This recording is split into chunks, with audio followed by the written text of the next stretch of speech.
Welcome to this forum for candidates running in the primary election for Washington's 10th Congressional District. This seat is for the United States House of Representatives. The primary election is on August 4th. The two candidates who receive the greatest number of votes will move on to the general election, which will be on November 3rd. You will receive your mail-in ballot and voter's guide a couple of weeks before each election. If you're not yet registered, you may register online at votewa.gov or at election departments or public libraries until 8 p.m. on Election Day. The candidates are, in ballot order, Adam Arafat, Marilyn Strickland, Kurtis Engle, Alex Scheel, Derek Maines, and Chris D. Chung. All were invited. With us at this forum are, so far, Kurtis Engle and Alex Scheel, and we hope that Marilyn Strickland will be joining by telephone in a while because there are tech problems. The 10th District covers Olympia and portions of Thurston and Pierce counties. I'm Liz Kernitz-Thurlow, moderating for the League of Women Voters of Tacoma-Pierce County. Terry Baker of the League is our timekeeper, and huge thanks to the candidates who are attending. The League of Women Voters of Tacoma-Pierce County wishes to acknowledge that we gather on the ancestral lands of the Coast Salish peoples, surrounded by their traditional waters in the shadow of Mount Tahoma. We actively seek inclusive and respectful partnerships that honor Indigenous cultures, histories, identities, and current realities. The candidates have received ground rules, which include a maximum of 2 minutes for an opening statement and 1 minute for a closing statement, stopping when time is up, sticking to the issues, being courteous to the other candidates, etc. Do you agree to them? Nod, please, or something. All candidates receive all of the same questions and have the same amount of time in which to answer them. The order of answering will rotate. We will begin with opening statements. Maximum of 2 minutes, please, and Kurtis Engle will begin. Unmute.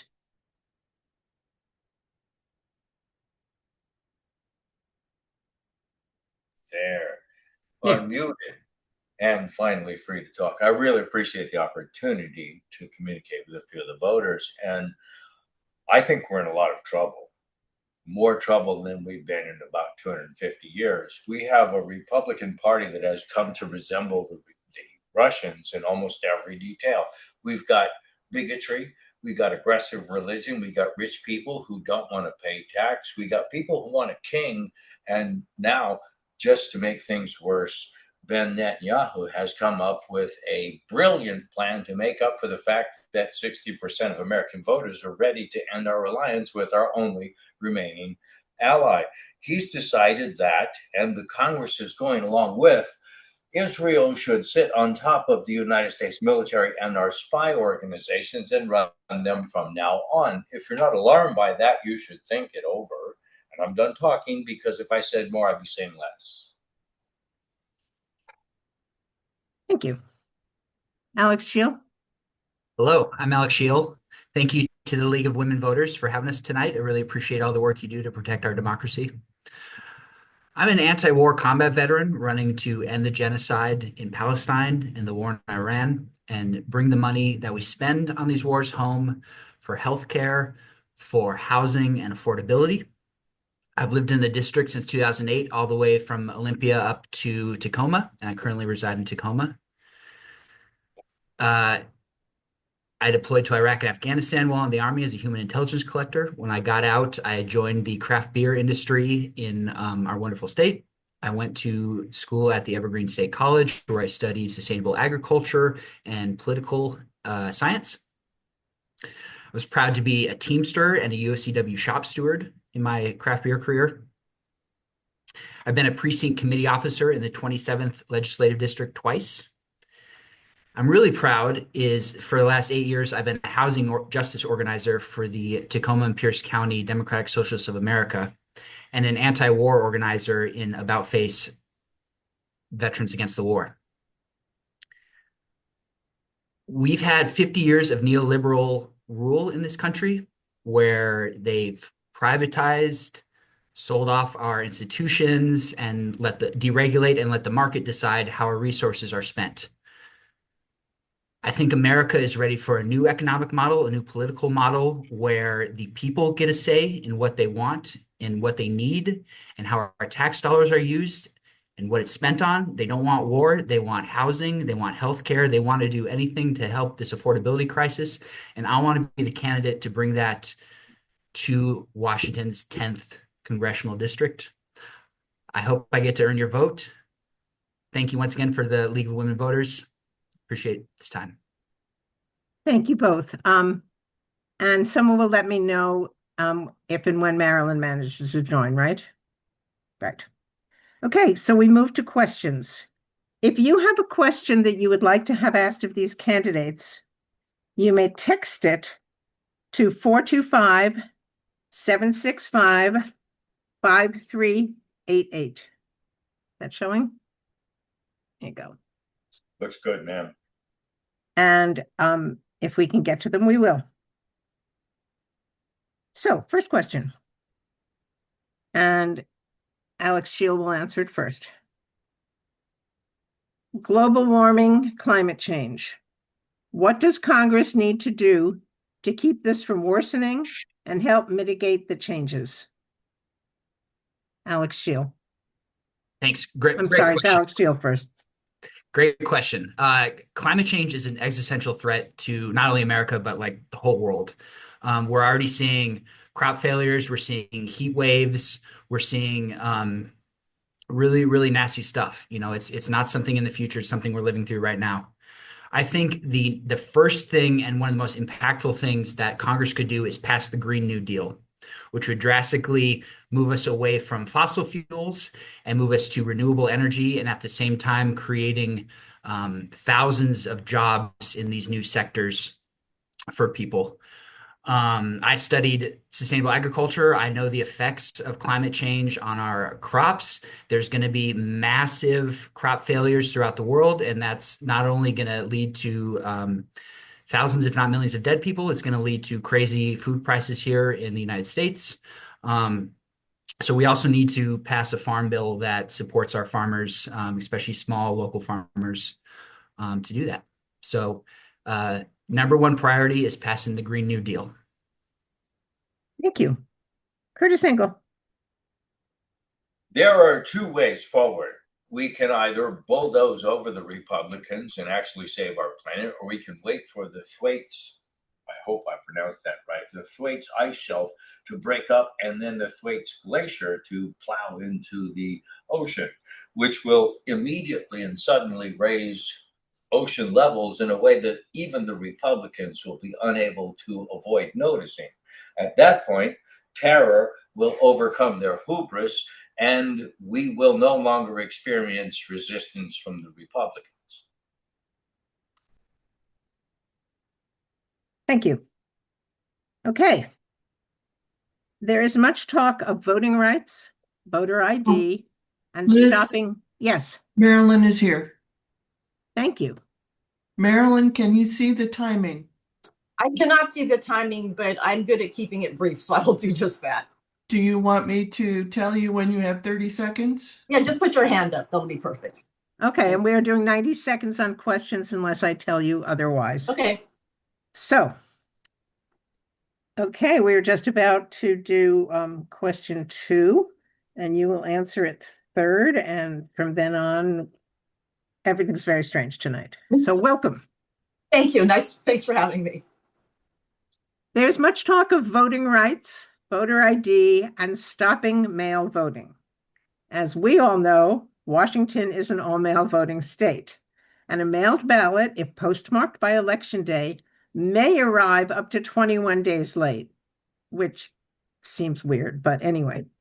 How might you be involved in the discussions on voting on this issue? And take 2 minutes on this one if you need it, and Kurtis Engle is first. Why would a candidate be involved in voting issues? elections. I mean, isn't that exactly a conflict of interest? Thank you. Okay. Alex Scheel.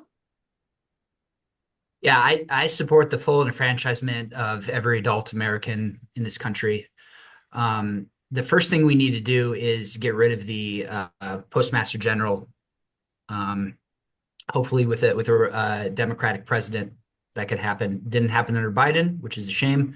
But I think a full new Civil Rights Voting Act would be great. That involved mail-in voting across the country. We need more election observers throughout the country, and I think that could be federally subsidized. We also need to defund ICE because I foresee the Trump administration using ICE to crack down on voting locations and do voter intimidation around the country. So that would be a main priority of me, is defunding ICE and making sure people feel safe when they go to the voting booth or when they go to mail in their ballot or however they vote. Thank you. Marilyn Strickland. Great. Well, thank you for your patience. So voting rights is something that is incredibly important to me and near and dear to my heart.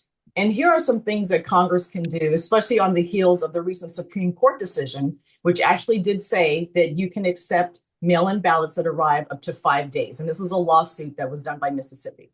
But the first thing we can do is to get the House majority and a Senate majority and pass the John Lewis Voting Rights Act.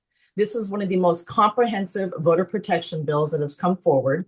And sadly, we pass it in the House and it does not pass in the Senate. So this is why we need to get a majority back.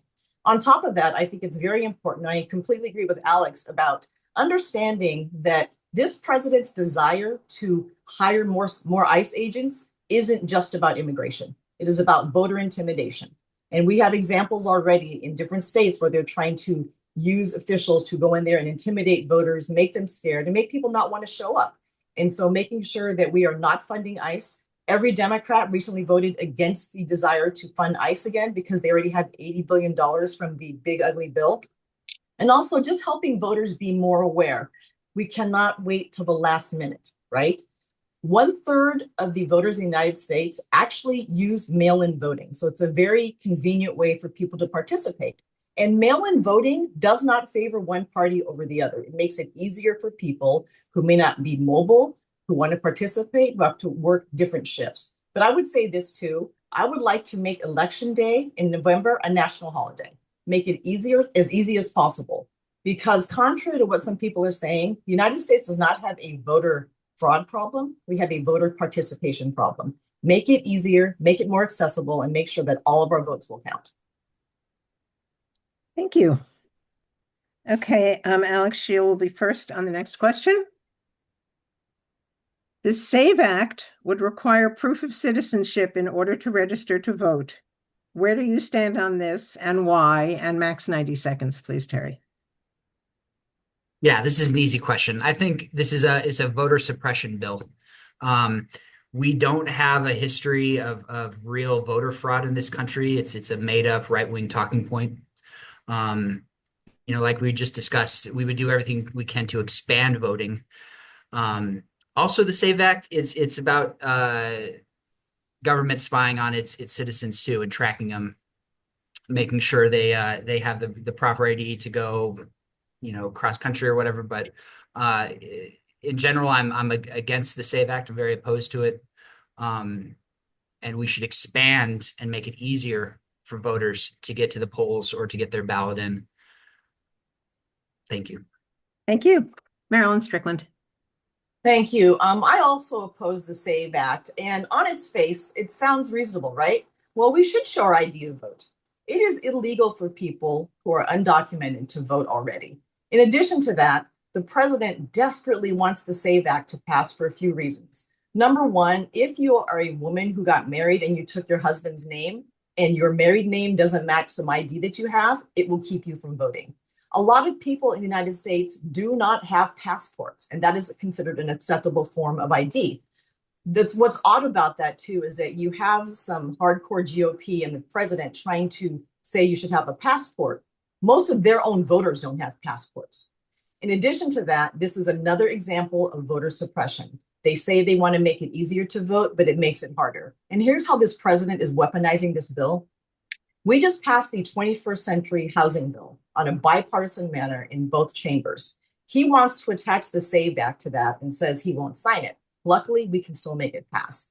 And now as we talk about the defense budget, he's saying again, I want to attach the SAVE Act. So he's taking the SAVE Act and he's using it and weaponizing it and saying he won't pass other bills because he wants to suppress voters. And there's a good reason he's afraid of the Democrats winning back the House and having a majority of the Senate. He knows that he will finally be held accountable for the corruption and the grift of him and his family.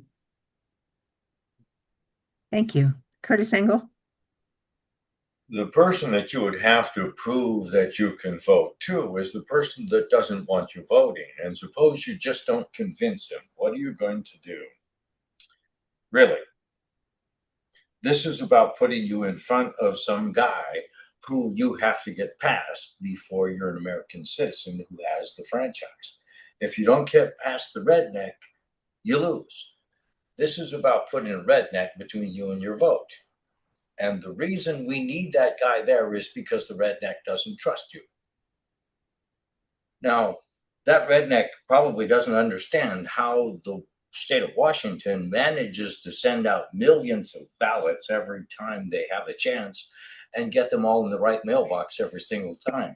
Probably doesn't understand that the people who issue the IDs, who would be checking the IDs, are the same people who issue the ballots. Thank you. Thank you. Okay, Marilyn Strickland will be first on this one. There is a move in this country to block abortion rights nationwide. This would certainly affect Washington state. How would you be involved? Thank you for the question. So first of all, I'm incredibly proud to be endorsed by Planned Parenthood for my reelection. And even the abortion bans that have happened in different states across the country have had a direct impact on Washington state. The Planned Parenthood branches here in Washington state have seen a huge uptick in people crossing the borders, crossing state lines to actually get service. So I was proud to introduce a bill that would actually create a fund, a travel fund for people seeking care across different state lines so that we could actually help give them a place to stay, help pay for their transportation, and help them get the services that they need.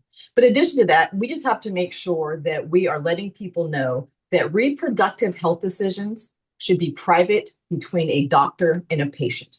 And we want to make sure they're doing everything we can to stand up for reproductive justice, doing everything we can in our power to make sure that we don't make it harder for people to get access to it. And I remind people that reproductive care is health care.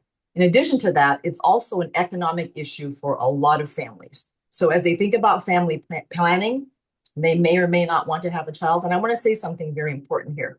When we talk about being pro-choice, it means that we respect a family or person's choice. They can choose to give birth to a child or they can choose to terminate it. But it should not, no one in this country should ever be forced to have birth or have, again, a private medical decision between themselves and their doctors interfered with by the federal government. Thank you. Kurtis Engle. I shouldn't be involved. And since I shouldn't be involved because it's a decision between a woman and a doctor, I'm going to say something that's downright ugly and maybe not beg for apology afterwards. The reason we have abortion law at all is because there used to be a business where a white man would get a hold of a black woman, and unclear just exactly how he did that. And then he'd get her pregnant, again, unclear. And then he'd sell the boys and keep the girls until they're old enough. And here's where abortion law comes in.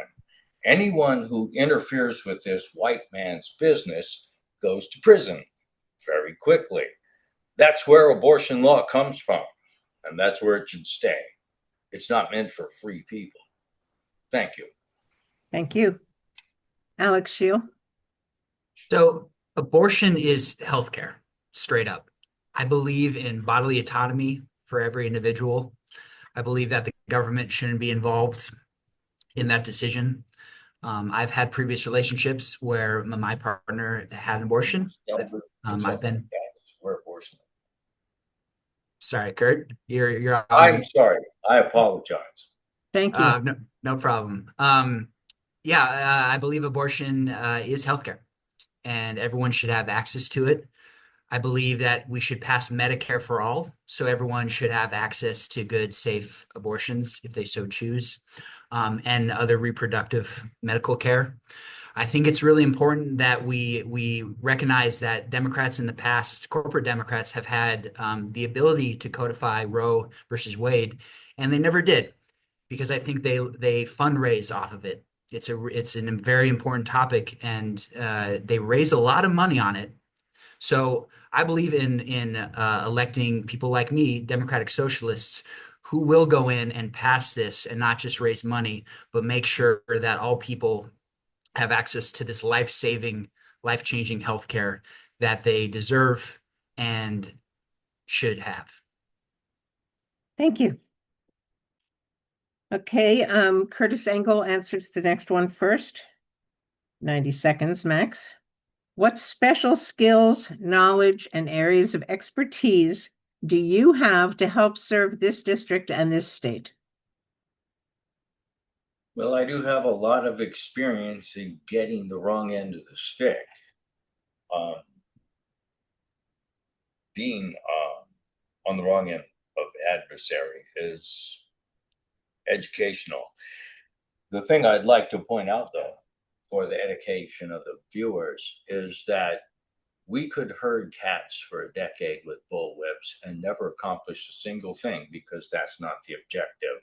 If we want to get our country back, we have to take it back from the people who took it from us. And those people are the 6 justices who said an adjudicated traitor could hold office. That is to say, our power can be wielded by anyone who can grab it, which transforms our country from a nation to be served into a prize to be captured. And those people should be sent to The Hague, where they can get a fair trial for altering our law without permission, changing that fundamental thing about whether a traitor can hold office. And that is treason. And those 6 justices have given up their right to hold office by committing that treason. And we need to give them a fair trial. Thank you. Thank you. Next. Alex Scheel, please. Yeah, special skills. I am running as a working class person. I don't think it takes special skills in order to understand where you've come from and how to help other people and how to lead other people. I'm a fighter. I've had 2 combat deployments, went to Iraq and Afghanistan. I've seen what it's like to have to suffer and fight and fight for something bigger than you, a belief that's bigger than you and the people around you, to make sure they get home safe. I grew up pretty poor, working class. I worked fast food during my high school career, and then joined the Army, and then got out, and I got to go to school on the GI Bill. But I think my special power is understanding what people need and what the working class needs, and not what corporate interests need, and not what Israel and foreign government needs. I know where we should spend our money. We should spend it on housing and healthcare and fighting the affordability crisis, instead of sending tax breaks to the top, instead of making the rich get richer and the poor go to prison. I want to be a fighter for this district and the people in it, my neighbors, my community, the people I see every day, who've supported me and got me through life. I love my community deeply, and I want to represent them. Thank you. Marilyn Strickland. Great. Thank you very much for the question. So, I think about my personal journey, being born in Korea, my father serving in the military and fighting in 2 wars, growing up in South Tacoma and being a proud product of Tacoma Public Schools. That basis of who I am has formed everything that I've done. And I think about my time in Congress so far, which has been 6 years. And this is a conversation really about how do you make progress happen down the field. You have to understand that when we're in the House and we pass bills, they often go to die in the Senate, unfortunately. So some of the things we're doing is telling our fellow senators, you all have to think about how you're going to get to 60 votes or anything else you have to do to pass important legislation. But as we think about my superpower, I call my superpower being someone who can cut to the chase. I am proud of the fact that I served as the 2-term mayor of Tacoma, where a lot of progress happened with transportation and job creation. In Congress, I'm proud that we voted for many things that help create more jobs, build more housing, serving our military families and getting some of them a 14.5% raise, building more housing on base, and doing what we can to support our tribal nations. Water for the Squaxin tribe, housing for the Nisqually tribe, and even helping the Puyallups get land that has been owed to them over the years. So I have a broad base of knowledge. I bring that with me to Congress. I come from local government, so I have an acute understanding of what local community needs because I am from this community. Thank you. The next question is related, and Alex Scheel will answer it first. Congressional District 6 covers parts of Thurston and most of Pierce County. Are there special needs of this district that you would support, and how, and why are you the best person to do this? That's a great question. Tacoma is a really important city. I chose to stay here after I got out of the military. I was stationed at JBLM for 6 years. We have a huge military and veteran community. The military base, JBLM, and the Bangor submarine base and the shipyard up in Bremerton. These are important focal points in our U.S. empire, and we're a target for Chinese retaliation and all sorts of stuff. So I would work towards denuclearization while in Congress. I would work towards cleaning up the environmental damage that's been done at these bases, not only to the soil, but also to the people, the veterans.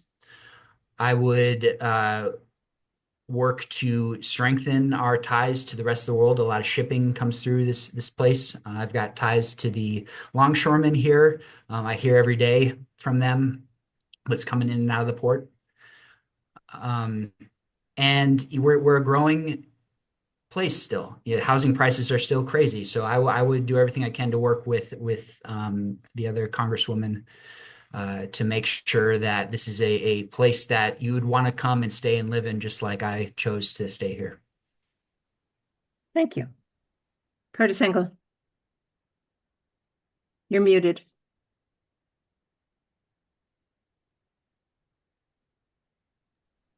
Thank you.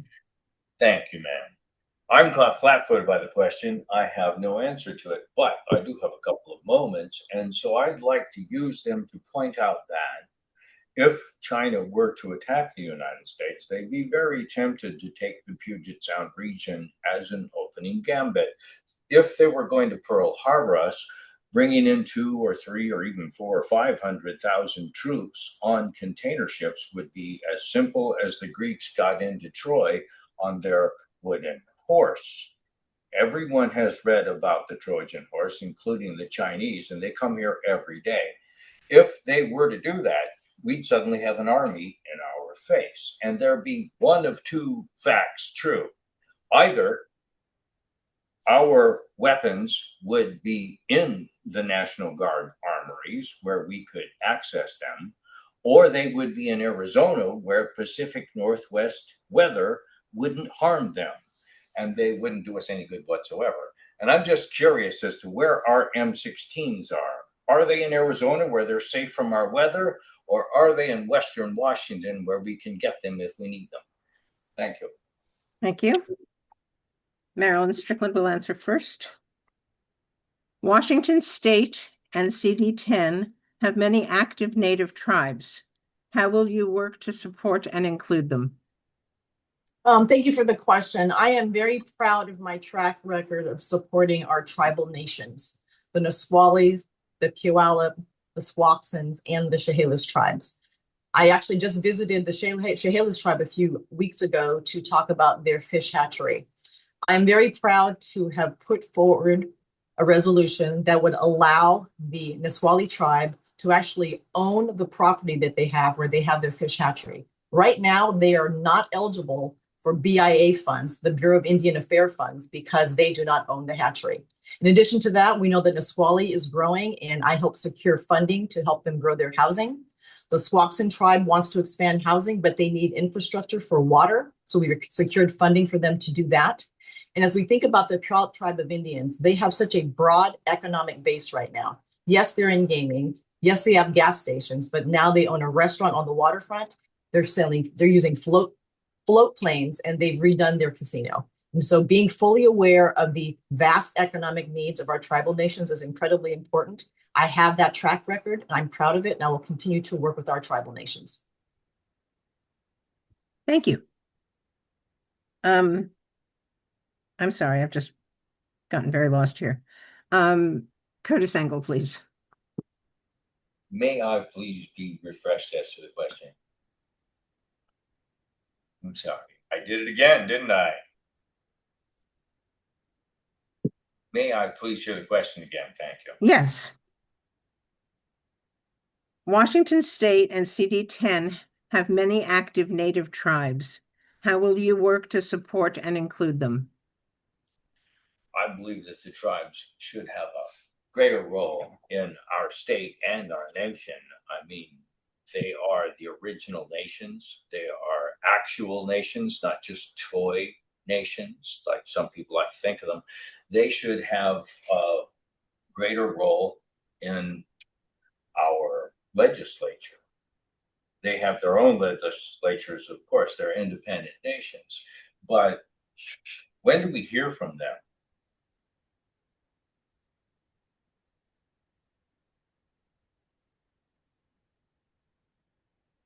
Is there more of that sentence? No, that was it. Okay, thank you. Alex Scheel, please. Yeah, so I live right up the road from the casino. I have a lot of tribal neighbors. I believe in land back, and I believe in tribal autonomy. I believe in trying to reverse centuries of eradication of Native people. One way to start that is expanding salmon restoration and expanding different salmon creeks and doing environmental justice and remediation to make sure that there's a healthier ecosystem for their economic base. Thank you. Thank you. Okay, Kurtis Engle will answer this one first. There are many unhoused people, both in the whole country and in this district. Do you have plans or ideas for getting many of them housed? This is one of the most painful subjects in America. There's approximately 800,000 of us outdoors right now. And I put my finger on the fact that our minimum wage hasn't increased very often or very fast for a very long time. It's almost as if people are supposed to get by on fresh air, like Grandma used to say. The very first thing we need to do is start paying the people who help us instead of expecting them to get by on their own, just feeling lucky to have a job, and the thought that you might get paid too is extra. We can't just keep passing it on down the road. Thank you. Thank you. Alex Scheel. Housing justice is huge in my heart. I've been housing insecure many times in my life. I remember growing up in a single bedroom apartment with my mom and sister, and they had to curtain off the living room so I could have my own space to live. I remember my mom having to rush to the bank every Friday to deposit a check to make sure it didn't bounce so we could pay rent. You know, I've lived out of my car. I've had to couch surf and rely on many people. I believe in a housing first model when it comes to homelessness. I believe that we need social housing, public housing to decommodify our way overpriced rent going up housing system. We need to repeal the Fair Cloth Amendment so that the federal government can build more of this housing. And I believe in supporting tenants and tenants unions like we do in Tacoma. And most importantly, I really support the Safe Homes initiative, Safe Homes for All initiative in Tacoma, which would help support our renters who are getting priced out every day. Housing is one of the most intersectional things in America. We all have to live somewhere. And we are able to build and put people in safe, clean, affordable housing. And so my priority would be repealing the Fair Cloth Amendment to make sure federal funding could go to that. Thank you. Marilyn Strickland. Thank you, Liz. I would say that my approach to dealing with people who are not housed would be threefold. And one of them actually includes making sure that people do not become unhoused. I think we sometimes forget that there are families and individuals who are just on the edge. And if they could get a very small subsidy, whether it's $500 or $300, they could actually pay their rent and stay housed. On top of that, we have to actually look at some of the root causes of homelessness. We know that sometimes it's the loss of a job, compounding issues with the justice system, and it makes it hard for people to rent because of the shortage of housing, and landlords can decide who they want and don't want. But I would also say too, we have to be very, very cognizant of the fact that it is more compassionate to get people help if they are suffering from mental illness or addiction than to let them languish on the street. So let's build more housing.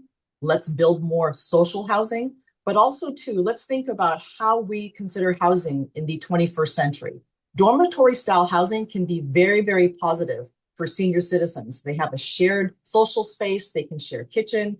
They can actually pay less for rent. And so let's think differently about what it means to be housed in the 21st century. Multi-generational housing, preventing people from being housing, getting mental health and substance abuse help to people who need it, and thinking about dormitory-style housing for those who may be vulnerable. Thank you. Okay. Alex Scheel will answer the next question first, and it might be interesting. There are many current and former members of the military in this area and this state.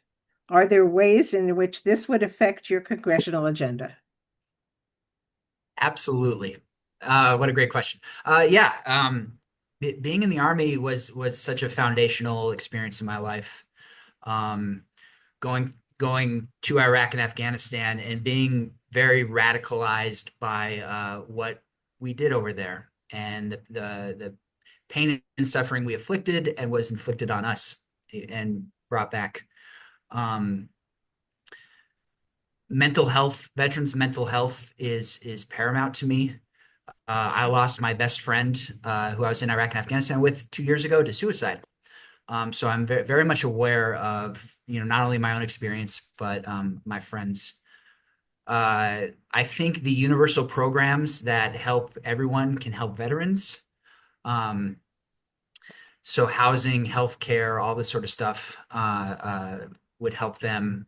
Most importantly right now, though, is the Department of Veterans Affairs is under attack and under threat of privatization by the Republicans and certain corporate Democrats. I would do everything I can to fight that privatization and expand Department of Veterans Affairs programs. I'm tired of having to go wait in line for hours or try to make an appointment that's days out, months out, or go to a different city in order just to get basic care. We're really doing our veterans a disservice by allowing the VA to get privatized. Thank you. Marilyn Strickland. So when Elon Musk was hired to do Doge and basically fire a bunch of federal employees, he started with the Veterans Administration. And it was shameful and horrible and unnecessary. And for a few reasons. Number one, a lot of people who work at the VA are actually veterans themselves. A lot of people who work at the VA are actually African American and other minorities. So in addition to depriving veterans of the services they need, they actually fired people who served our country. So a few things that I would do. I completely agree with Alex. The VA does not need to be privatized at all. Number two, when we talk about efficiency and the way Doge was treating it, sometimes you need to hire more people to be more efficient. The wait times that people have, being sent here and there to get the help they need. In addition to that, I would also add that telemedicine is something that we can do to help folks who may not have access to a hospital and have to travel great distances. We can get people broadband. We can get them access to telemedicine to at least get an initial diagnosis and actually see a doctor through a screen and follow up with that. We also need to better staff our Veterans Administration. We know that we are understaffed, which is part of the reason that the wait times are so long to get an appointment, but staffing up, supporting the unions who actually are civilians who work at the VA. In addition to that, making sure that our veterans get their basic needs met, housing, food, and not being ashamed or afraid to ask for help when they need it. Thank you. Kurtis Engle.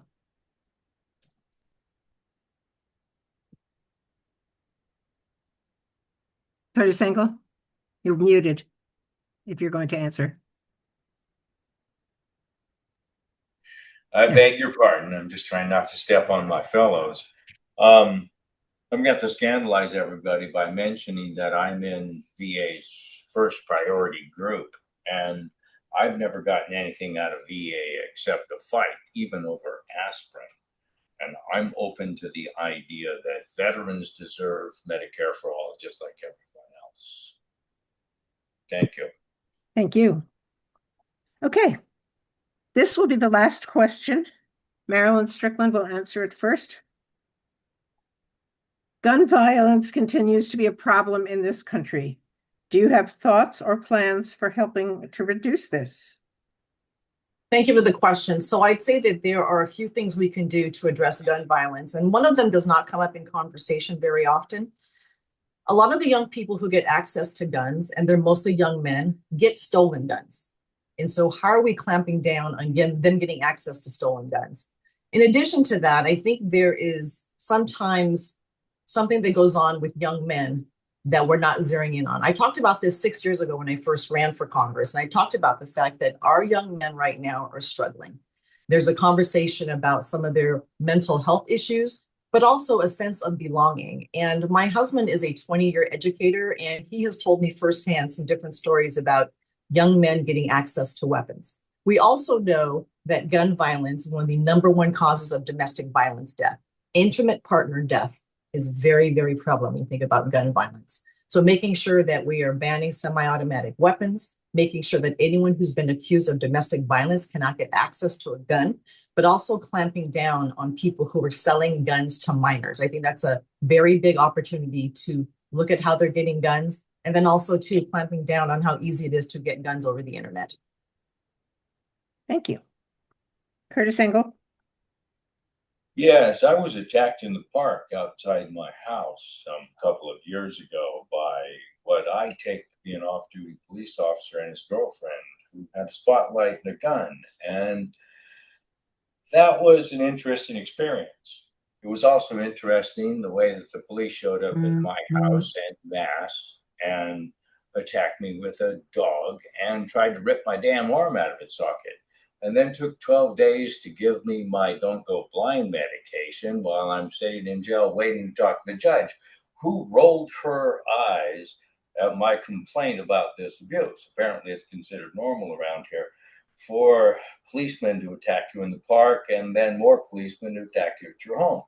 And the thought that this fellow was armed should cross your mind. Why are we protecting policemen who are hunting people in the park for recreation? Yes, I'm suing. Thank you.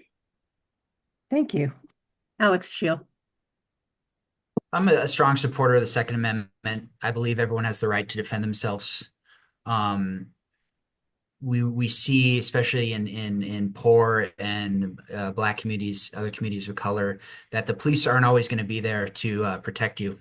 In fact, sometimes the police are going to be there to put you down. So I don't support adding new legislation that would restrict gun rights ownership for poor people and people of color. White people, rich people tend to be able to afford the fees and afford the training and afford all the extra time, or call police, or have bodyguards, et cetera, et cetera. So it's a very classist, racist topic. What I do support is expanding programs that would help with poverty and help with mental illness. We know that these are the best ways to prevent violent crime, is giving people access to resources so they don't fall into criminal traps. So having housing for all, having somewhere to live, having Medicare for all, making sure you're healthy, fighting the affordability crisis, having great jobs programs. These are all better ways to deal with gun violence than trying to take them away from people. Thank you. Thank you for being here and answering our questions. The primary election is on August 4th. You should receive your ballots in mid-July. If you do not receive your ballot, check with your local election department.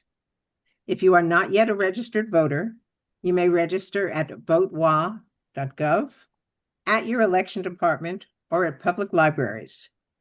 Information about candidates is in your voters' pamphlets and at vote411.org, as well as on candidates' websites. The two candidates receiving the greatest number of votes will move on to the general election.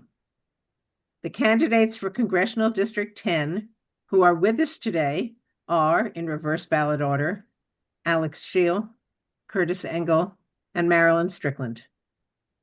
On behalf of the League of Women Voters, I wish to thank the candidates, Terry Baker, the timekeeper, and our Liz, wonderful Zoom organizers for recording and distributing this forum. Liz, you Yes. forgot closing statements? I forgot closing statements. You're right, I did. And I had that there and then I just jumped. I've never done that before. So I will do the last couple of sentences at the end of the closing statements, which are in reverse ballot order. So Alex Scheel, please give us a closing statement. All right. Thank you so much for having us here and giving us the place to talk about these issues that are really important to us. We're seeing a huge change in politics nationally. We've seen 50 years of neoliberal corporatism in both parties create a huge wealth disparity, bigger than we've ever seen in our country. We need new ideas. We need new universal ideas that will help the working class fight climate change, to fight poverty, to fight all the ills of society. I think as a democratic socialist, I can bring that to this community. I want to join other people in Congress that are getting elected, other democratic socialists. We're the ones fighting Trump. We're the ones fighting the boss. We're the ones fighting the corporate interests. And we're the ones fighting for a free Palestine and to end the war in Iran. So I humbly ask for your vote. You're my neighbors. You're my community. Thank you so much. Thank you. Kurtis Engle. Yes, I was shocked to learn that our representative had voted against Ro Khanna's bill to strip out 422 and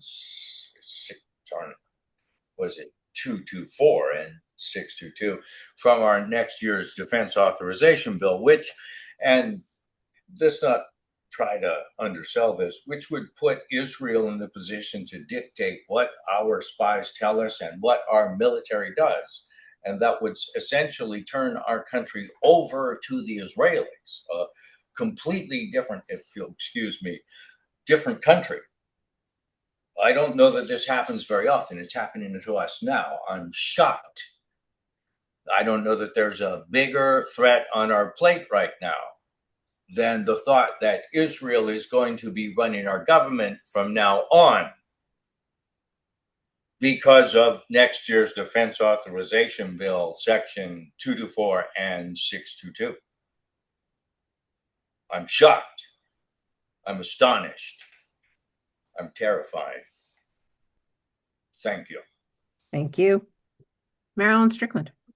Well, thank you for holding this very important event. Like the League of Women Voters, I fully am concerned about voting rights in this country. It is fundamental to who we are, and I'm fighting every day to make sure that people understand what's happening and that we are protecting our right to vote. In addition to that, I am proud of my track record. Money I have brought here to our district for housing, for jobs, to address climate change, to help with clean water, and to support programs that help students get entry into good jobs. In addition to that, I am acutely aware of the fact that everything is expensive to your average person, including my household, your household, and everyone who's watching this. We want to make sure that we're doing everything we can to hold Trump in check. And one of the ways we can do that is take the House majority back and hold him accountable. The tariffs that he has put on this country, the war in Iran, the Strait of Hormuz being closed, having a huge impact and keeping our energy prices high. And we also have to do everything we can to ensure that we are standing up for people who are underrepresented. It's my honor to represent you. I ask for your vote. Thank you. Thank you. And again, thank you all for being here. The candidates with us tonight at this forum were Alex Scheel, Kurtis Engle, and Marilyn Strickland. On behalf of the League of Women Voters of Tacoma-Pierce County, I wish to thank the candidates, Terry Baker, the timekeeper, and our wonderful Zoom organizers for recording and distributing the forum. Election Day is Tuesday, August 4th. Don't forget to vote. Thank you.